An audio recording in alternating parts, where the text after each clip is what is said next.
지난 주일 말씀에 대해서 잠깐 언급을 하겠습니다. 삼손의 죽음은 남다른 점이 있었습니다. 삼손은 이스라엘의 사사로 일하였던 사람입니다. 블레셋이라는 족속에서 이스라엘을 구원하기 시작한 사사였습니다.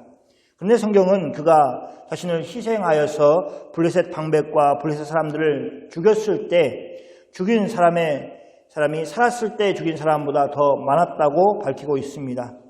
여기서 블레셋 사람을 죽인 것은 이스라엘에게는 구원을 가져오는 일이었습니다. 그때 이스라엘은 블레셋 사람들의 손에 있었기 때문입니다. 지배하에 있었다는 것입니다. 그는 자신의 목숨을 내어주어서 이스라엘을 구원한 사사였습니다. 그러나 그의 죽음을 많은 사람들이 알아주지 않았습니다.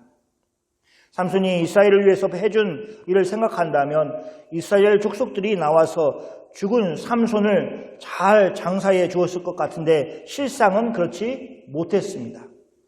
삼손이 이스라엘을 구원하는 죽음을 맞이했지만 오직 그의 형제와 아버지의 온 집에 내려와서 삼손의 시신을 가지고 올라갔을 뿐입니다. 그리고 삼손의 아버지 마누아의 장지에 장사가 되었습니다. 그것은 쓸쓸한 장례식이었습니다.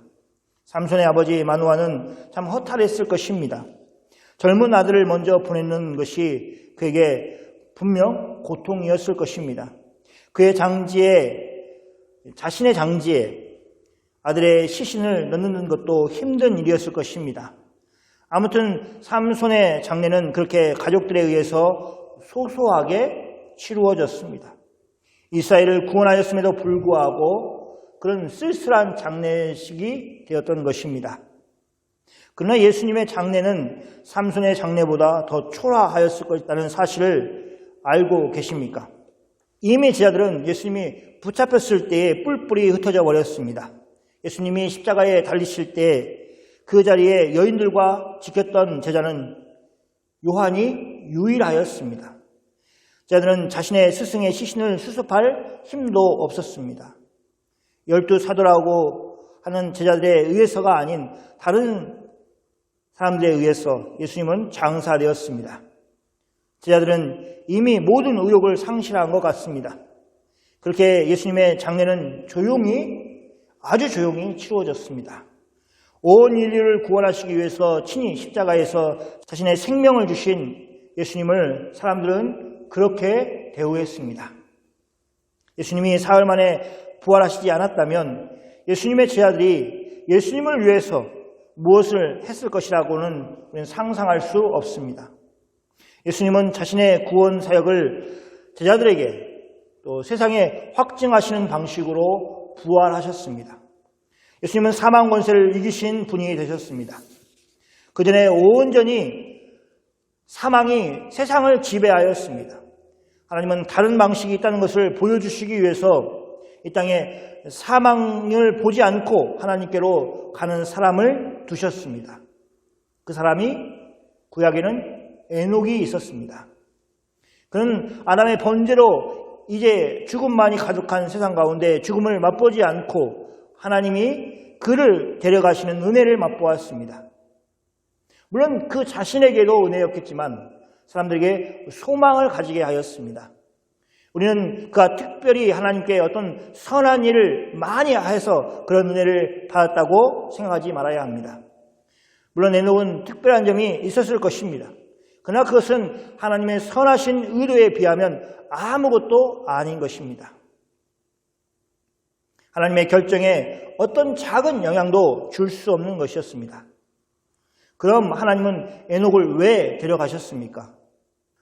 그를 세상에 있지 않은 사람으로 왜 만드셨습니까? 그것은 사망이 지배하는 세상이 아니라 하나님이 지배하시는 세상이라는 것을 만천하에 하나님이 선포하시는 일이 되었습니다. 우리는 이 사실을 꼭 기억해야 합니다.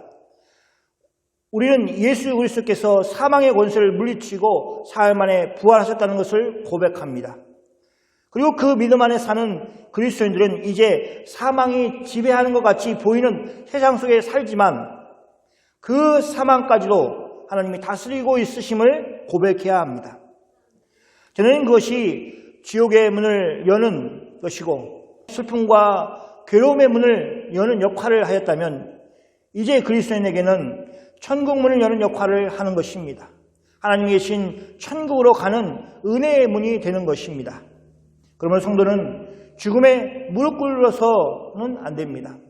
사망 권세를 이기신 예수님이 우리의 주님이시기 때문에 그렇습니다. 그래서 우리도 주 안에서 승리자로 이미 승리자가 되었다고 성경은 말씀하고 있습니다. 저는 개인적으로도 아직도 우리는 신앙생활 하기에 좋은 환경 가운데 있다라고 생각합니다. 물론 많은 믿음의 형제들이 우리가 얼마나 위험한 상황 가운데 있는가를 경고하고 있습니다. 깨어있지 않으면 우리에게 큰 신앙의 어려움이 찾아올 것이라는 것을 계속해서 경고하고 있습니다. 그러나 우리는 알고 있습니다. 한국이 기독교가 처음 들어왔을 때 얼마나 어려운 환경 속에서 우리의 믿음의 선진들이 믿음의 생활을 하였다는 것을 알고 있습니다. 그리고 우리는 알고 있습니다. 저 북한 땅에 살고 있는 믿음의 형제들이 얼마나 어려운 가운데 신앙생활을 하고 있다는 것을 잘 알고 있습니다. 그러므로 우리는 어떻게 보면 더욱 최선의 모습으로 예수님이 원하시는 삶을 살아야 합니다. 주님께서 너는 그 좋은 환경에서 뭐하다 이렇게 왔느냐라고 책망하시는 소리를 듣지 않기 위해서 우리는 최선을 다해야 합니다. 오늘 본문에 나오는 이사야 선지자가 활동하였던 시기는 참 어려운 시대였습니다. 다윗과 솔로몬의 그 왕성하였던 이스라엘은 온데간데 없어졌습니다. 그 힘을 다 잃어버렸습니다. 나라는 오래전에 이미 북이스라엘과 남유다로 나누어졌습니다. 남유다보다도 훨씬 더 강성하고 큰 북이스라엘이 아수르에 의해서 이미 멸망을 하였습니다. 그리고 바로 이웃나라였던 남유다를 계속해서 아수르가 위협해 왔습니다. 북이스라엘에 겪었던 일이 되풀이될 그런 상황 가운데 놓여 있습니다. 이사야 선지자는 많은 부분을 통해서 유다의 죄를 지적하였고 그들이 하나님의 심판을 피할 수 없을 것이라는 경고를 하였습니다. 하나님은 이스라엘 선지자에게 심판의 소식만 전하라고 하신 것이 아니라 하나님은 유다 사람들에게 메시아에 대해서 생각하고 하나님이 행하실 놀라울 일에 대해서 꿈꾸도록 예언하도록 하였습니다. 그래서 선지자가 그 예언을 하였고 오늘 우리가 읽은 본문도 그 부분의 한 부분입니다. 우리가 읽은 53장은 종의 노래라는 제목을 가지고 있습니다. 유다가 어려운 만큼 그들은 자신을 구원하여 줄 메시아를 꿈꾸었습니다. 그런데 그들이 생각한 구원자와 좀 다른 구원자를 이 53장에서 이야기하고 있습니다. 하나님이 생각하시는 구원자를 그들을 위해서 준비하고 계셨다고 이사야 선지자는 말하고 있습니다. 우리는 오늘 말씀을 살피면서 이처럼 하나님이 예수님에 대해서 명확하게 말씀하셨음에도 불구하고 어떻게 이스라엘 백성들은 예수님을 알아보지 못했는가 하는 의구심이 들 정도입니다. 그리고 그렇게 되었던 것은 그들이 이사야 선지자의 글을 읽지 않았기 때문이 아니었습니다. 그들의 눈이 그들의 죄악으로 인해서 가리워졌기 때문이었습니다. 그렇습니다. 죄는 언제나 하나님의 일에 대해서 어떤 감각도 가지지 못하게 만듭니다. 우리 생각에는 죄를 지으면 하나님에 대해서 더 민감하게 느낄 것 같습니다. 한 아이가 사고를 쳤습니다. 그래서 갑자기 엄마 아빠의 얼굴이 생각이 납니다. 전에는 의식하지 않았는데 갑자기 부모님에 대한 의식이 생기는 것처럼 우리도 보면 죄를 짓고 나서 하나님에 대한 의식이 생기는 것처럼 보입니다. 그러나 그것은 아주 짧게 나타나는 현상입니다. 물론 하나님은 우리에게 양심을 주셔서 하나님을 찾도록 하는 장치를 우리에게 주셨습니다. 그러나 그렇게 하나님이 주신 장치마저도 고장이 나서 양심이 작동하지 못할 때가 더 많습니다.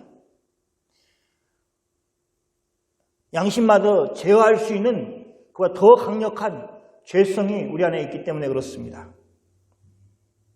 죄를 범한 아담이 하나님을 찾아 회개하지 않고 하나님의 낯을 피하여 숨은 것처럼 죄를 범한 죄인은 그렇게 하나님의 낯을 피하려고 합니다. 그것은 마치 가능한 것처럼 그 일을 열심을 내어서 합니다. 그러나 가능하지 않은 것입니다. 그럴 수 없습니다. 죄는 오히려 하나님의 음성을 듣지 못하도록 우리의 영적인 귀를 막고 하나님의 말씀을 멀리하고 무시하도록 합니다. 그래서 혹 우리 안에 말씀이 싫어지고 말씀에 아무런 감흥이 없다면 우리는 우리의 영적인 상태가 아주 심각한 것이라는 것을 깨달아야 합니다. 하나님이 우리를 구원하신 그 모습으로 돌아와서 성숙을 향해 달려가야 합니다. 이사야서 53장 1절 말씀을 보겠습니다. 같이 한번 읽어볼까요? 우리가 전한 것을 누가 믿었느냐? 여호와의 팔이 누구에게 나섰느냐? 이사야 선지자는 먼저 전하는 것을 누가 믿었느냐고 하므로 사람들이 자신이 전한 소식을 믿지 못하였음을 밝히고 있습니다. 선지자가 전한 메시아에 대한 소식을 믿지 못하지만 하나님의 팔, 즉 하나님의 능력이 그 사람에게 나타나였습니다. 그래서 그가 메시아라고 하는 것을 보여주는 것입니다. 그래서 자신의 이야기를 믿지 못하는 사람들이 틀렸다는 것을 말하는 것입니다. 보면 과거로 얘기하고 있는데 그것은 명확하게 되어질 결과가 분명하기 때문에 그렇게 말하는 것입니다. 그러므로 이사야 선지자는 사람들이 무엇을 믿지 못하고 있는가 하는 것을 설명하고 있습니다. 왜 그들은 이사야 선지자가 이야기하는 메시아를 보지 못하는 것입니까? 2절과 3절 말씀입니다. 그는 주 앞에서 자라나기를 연한 순 같고 마른 땅에서 나온 뿌리 같아서 고운 모양도 없고 풍채도 없은즉 우리가 보기에 흠모할 만한 아름다운 것이 없도다. 3절은 같이 하겠습니다. 그는 멸시를 받아 사람들에게 버림받았으며 간고를 많이 겪었으며 질고를 아는 자라 마치 사람들이 그에게서 얼굴을 가리운 것 같이 멸시를 당하였고 우리도 그를 귀히 여기지 아니하였도다. 여기 그는 장차 올 메시아를 가리킵니다. 그래서 이 메시아는 주님 앞에서 자라는 사람이었습니다. 그는 사람의 보호가 아닌 하나님의 보호를 받으면서 자랐습니다. 그런데 그렇게 하나님 앞에서 자라면서도 고운 모양도 없고 풍채도 없다고 말하고 있습니다. 연한 수는 유약함을 보여주는 말입니다. 마른 땅에 나온 뿌리는 마른 땅에서 나온 싹과 같이 제대로 자라지 못한 모습을 보여주는 것입니다. 문제는 고운 모양도 없고 풍채도 없어 심지어 우리라고 하는 사람들에게까지도 주목을 받지 못하고 있습니다. 사람들이 보기에 뿐만 아니라 우리라고 하는 사람들이 봤을 때도 그렇다는 것입니다. 그만큼 메시아는 흠모할 것이 없었습니다. 3절에서는 사람들이 그 흠모하지 않은 정도를 넘어서 더 나쁜 방향으로 나가고 있습니다. 흠모하지 않은 정도에 머무르는 것이 아니라 그는 사람에게서 멸시를 받았습니다. 그는 사람에게서 버림을 받았습니다. 연결되는 것이지만 흠모하지 않기 때문에 주의하지 않고 멸시하고 또 멸시했기 때문에 버림을 받는 것이지만 그러나 그것은 분명히 고통스러운 것입니다. 그는 사람들 때문에 슬픔과 고통을 많이 겪었습니다. 사람들이 그에게서 얼굴을 가리울 것 같이 멸시를 당하였습니다.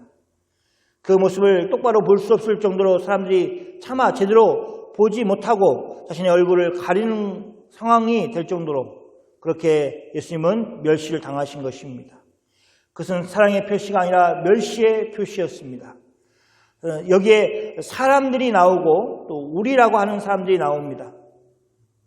사람들은 버리고 또 얼굴을 가려서 멸시를 하고 이렇게 하였다면 우리라고 하는 사람들도 그를 귀히 여기지 아니하였습니다. 멸시를 하는 것보다는 좀 가벼운 것이지만 귀히 여기지 않았다는 태도 또한 예수님께 보일 합당한 그런 반응은 아니라는 것을 우리는 기억해야 됩니다. 엄밀하게 얘기하면 그렇지 않습니까? 예수님을 욕하고 예수님을 저주하고 하는 사람들만 예수님께 합당한 반응을 보이지 않은 것이 아니라 예수님을 무시하고 예수님께 관심을 갖지 않는 사람들도 포함해서 다 합당한 반응을 보이지 않은 것입니다. 이사야는 메시아에 대한 사람들의 오해를 이야기하고 있습니다. 4절 말씀입니다. 같이 한번 읽어볼까요? 그는 실로 우리의 질고를 쥐고 우리의 슬픔을 당하였거늘 우리는 생각하기를 그는 징벌을 받아 하나님께 맞으며 고난을 당하였다 하였노라. 성경은 우리에게 무엇을 오해했다고 말하고 있습니까? 그가 징벌을 받은 것은 하나님께 맞은 것이라고 그렇게 오해했다는 것입니다. 그래서 고난을 당한 것이라 라고 생각을 한 것입니다. 징벌을 받았다는 것은 무엇인가 잘못하였기 때문에 하나님이 그를 심판하였다는 것을 말하는 것입니다. 그런데 실상은 어떻습니까? 실상은 그가 대신 우리의 질고를 진 것이고 실상은 그가 대신 우리의 슬픔을 당한 것입니다. 이 사실을 어떻게 받아들이겠습니까? 이 진리의 말씀을 어떻게 본인에게 적용하겠습니까? 그래서 선지자가 전하는 이 내용을 유대인들은 믿지 못하는 것입니다. 지금도 이 사실을 많은 사람들이 믿지 못하고 있습니다. 그런데 믿는 사람들이 있습니다. 그들이 바로 여러분과 저입니다. 그렇게 그 사실을 받아들이는 사람은 어떤 일이 일어나냐? 5절 말씀입니다. 그래서 기억을 꼭 하셔야 됩니다. 같이 한번 읽어볼까요? 그가 찔림은 우리의 허물 때문이요 그가 상함은 우리의 죄악 때문이라. 그가 징계를 받음으로 우리는 평화를 누리고 그가 채찍에 맞음으로 우리는 나음을 받았다. 메시아가 찔림을 당할 것입니다. 메시아는 상함을 당할 것입니다. 그런데 그것이 모두 그 죄악으로 인해서가 아니었습니다. 그것은 우리의 허물 때문이었습니다. 그것은 우리의 죄악 때문이었습니다. 이렇게 반복해서 말함으로 그 뜻을 명확하게 하고 강조하고 있습니다. 그런데 그가 그냥 그렇게 상하고 채찍에 맞음을 당하고 하는 것으로 끝나면 우리에게 아무런 유익도 없을 것입니다. 그런데 그렇게 그냥 메시아가 고난을 당한 것으로 끝나지 않고 있음을 성경은 분명히 하고 있습니다. 그것이 믿는 자들에게 은혜가 되는 것입니다. 여기에 은혜라는 것은 그것을 얻기 위해서 어떤 노력을 조금도 하지 않았음에도 불구하고 하나님이 믿는 자들에게 거저 주시기 때문에 그렇습니다. 믿는 자에게 하나님은 평화를 누리게 하십니다. 믿는 자에게 하나님은 나음을 받도록 하십니다. 그 메시아가 대신 고난을 당하심으로 이것을 허락하셨습니다. 그러면 이 사람은 왜 평화를 얘기하고 나음을 얘기하는 것입니까? 그것은 그 당시의 상황과 연결이 있습니다. 그래서 우리가 성경을 읽으면서 역으로 생각해 볼 필요가 있습니다. 왜 메시아를 통해서 평화를 누릴 것을 약속하고 있습니까? 그것은 이사야 선지자가 활동하던 시대가 그런 평화가 있는 시대가 아니었기 때문에 그렇습니다. 물론 그리스도 안에서 참된 평화를 누리기 전에는 그 누구도 평화를 누릴 수 없습니다. 그런데 실제적으로 유다는 북이스라엘의 아수르에 의해서 멸망을 당하고 나서 아주 불안한 가운데 있었습니다. 나라를 잃어버릴 위기 가운데 있었습니다. 그래서 그들에게는 평화가 없었습니다. 그런데 이사야가 얘기합니다. 메시아로 말미암아 평화를 누릴 것을 말씀하고 있습니다. 메시아가 오면 너에게 평화를 주실 것이다 라고 선언을 하는 것입니다. 같은 의미로 나음을 받는다는 것도 마찬가지입니다. 유대인들 각자가 그리고 민족적으로도 그들은 상처투성이었습니다. 유다 땅은 적들에 의해서 유린되었습니다. 평화를 잃어버린 그들에게는 상처가 있을 수밖에 없습니다. 평화가 없는 곳에는 늘 그렇게 상처받은 사람들로 가득 찰 수밖에 없습니다. 서로 고슴도치처럼 가까이 할 수 없는 관계이고 가까이 하면 서로가 상처를 주는 그런 관계입니다. 그렇다고 떨어져 있으면 외로움과 절망의 상처를 또 받을 수밖에 없는 것입니다. 그래서 평화는 상처로부터 나음과 늘 함께 갈 수밖에 없습니다. 이런 메시아의 회복은 이스라엘이 무언가를 잘해서 주시는 약속이 아니었습니다. 우리는 이 사실을 꼭 기억해야 됩니다. 우리의 신앙생활을 하면서도 같은 원리가 작동한다는 사실을 우리는 늘 붙들면서 살아야 됩니다. 한마디로 겸손하게 살아야 합니다. 이렇게 평화를 누리게 하겠다는 약속과 상처를 낫게 하겠다는 약속은 어떤 상황 속에서 이사야가 말하고 있습니까? 6절 말씀입니다. 자, 같이 읽겠습니다. 우리는 다 양 같아서 그릇 행하여 각기 제 길로 갔거늘 여호와께서는 우리 모두의 죄악을 그에게 담당시키셨도다. 신약에서는 이와 비슷한 말씀을 여러 곳에서 하고 있어서 성경이 우리가 어떤 상황 속에 있을 때에 하나님이 우리를 위하여 구원을 펼치셨는가를 한결같이 말하고 있다는 것을 알 수 있습니다. 오늘 말씀 속에서는 그것을 우리는 다 양 같아서 그릇 행하여 각기 제 길로 갔거늘 이라고 말씀하고 있습니다. 그런 상황입니다. 그런 사람들의 상태를 말하고 있습니다. 어느 한 사람도 예외 없이 다 양 같았습니다. 너무도 쉽게 길을 잃어버리는 양이었습니다. 그렇게 쉽게 길을 잃어버리면서도 고집스럽게 목자의 음성을 듣고 움직이는 것이 아니라 자기 마음대로 가는 양처럼 사람들은 각기 제 길로 갔습니다. 이처럼 그릇 행한 것은 분명 양 같아서 각기 제 길로 간 사람들인데 하나님께서는 그렇게 어리석은 양들, 또 고집센 양들에게 그들의 죄악을 담당케 하신 것이 아니라 하나님께서는 사람의 죄악을 메시아에게 담당시키셨습니다. 이것이 바로 복음이고 하나님의 위대한 구원의 계획이십니다. 하나님께서는 이사야에게 말씀하신 것처럼 메시아를 이 땅에 보내셨습니다. 그리고 하나님의 위대한 구원의 계획을 예수 그리스도로 말미암아 다 이루셨습니다. 그래서 예수님을 믿는 사람들에게는 예수님이 죄악을 담당하셨다는 사실을 믿게 하시는 은혜가 있습니다. 그런 은혜를 하나님이 주셨습니다. 질고를 지시는 일이나 멸시를 받는 일이나 버림을 받는 일이나 채찍을 맞는 것이 다 예수님의 몫이었습니다. 그리고 예수님은 그 길을 기꺼이 걸어가셨습니다. 아무도 주목하지 않고 환영하지 않았음에도 불구하고 예수님은 하나님 아버지께서 세우신 그 구원을 이루시고 그 구원 사역에 의한 열매를 예수님을 믿는 자들에게 주시기 위해서 그렇게 걸어가셨습니다. 이제 말씀을 정리하겠습니다. 우리는 이미 오신 메시아 예수님을 알고 있습니다. 복음서를 펴서 읽으면 이사야 선지자를 비롯한 선지자들이 예언하였던 메시아가 유대인들과 함께 있는 것을 봅니다. 함께 식사하시는 모습을 보고 걸어가시는 것을 보고 말씀을 전하시는 모습들을 볼 수 있습니다. 그런데 예수님 당시 유대인들은 예수님을 메시아로 알지 못했습니다. 메시아신 예수님을 그들은 보지 못하였습니다. 그리고 오히려 이사야에서 말씀하신 것처럼 이 메시아를 괴롭혔습니다. 유대인들은 하나님의 심판을 하나님을 대신하여 집행한다고 예수님을 십자가에 못 박았습니다. 그런데 하나님은 유대인들의 어리석음과 영적인 무지마저도 사용하셔서 하나님의 구원의 계획을 예수님으로 말미암아 이루도록 하셨습니다. 유대인들이 하나님의 일을 막을 수가 없었습니다.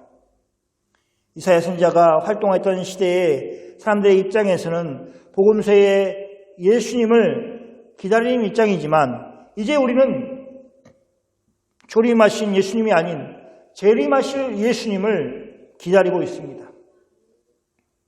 예수님이 이 땅에서 조림하셨을 때 사람들의 주목을 받지 못한 가운데 하나님의 구원 사역을 이루셨지만 다시 오실 예수님은 영광 중에 오실 것입니다. 그래서 그 누구도 다시 오실 예수님을 모른 채 할 수 없을 것입니다. 심지어 죽은 자들까지도 다시 살아나서 다시 오신 예수님의 정의로운 심판을 기다릴 것입니다. 그러므로 신약에 사는 성도는 더욱 깨어 있어야 합니다. 우리는 이미 이루신 예수님의 구원을 감격하면서 받아들이고 그 은혜 가운데 살아야 하기 때문입니다. 사랑하는 성도 여러분, 평화를 누리고 계십니까? 나음을 받으셨습니까? 이것은 주님이 우리를 구원하실 때 약속하신 것입니다. 우리 안에 주님이 주시는 참된 평화와 회복이 있기를 소원합니다. 그것을 주 안에서 소유하는 성도야만 세상에서 그리스도인으로 살 수 있습니다. 예수님은 세상 가운데 감추인 보화 같은 분입니다.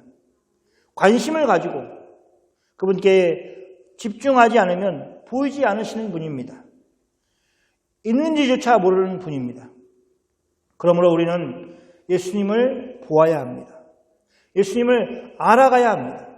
그래야 감추인 보화 같은 예수님을 발견할 수 있습니다. 예수님이 우리를 위해서 행하신 일들과 지금도 행하시는 일들을 알 수 있습니다. 얼마나 묵묵히 예수님이 하나님 아버지께서 세우신 계획을 이루어 가셨을까를 생각해 보십시오. 그분은 오로지 하나님의 계획, 즉 우리가 감당할 수 없는 우리의 죄악을 예수님께 감당하게 하셔서 우리의 죄악을 용서하시기 위한 그 길을 걸어가셨습니다. 우리가 아직 죄인 되었을 때에 그렇게 하셨습니다. 이제 우리는 그 신비하고 놀라운 하나님의 은혜로운 사역을 알게 되었습니다. 성도는 마땅히 그에 합당한 반응을 하나님께 보여야 합니다. 다른 누가 대신 그 일을 해주라고 하지 마십시오.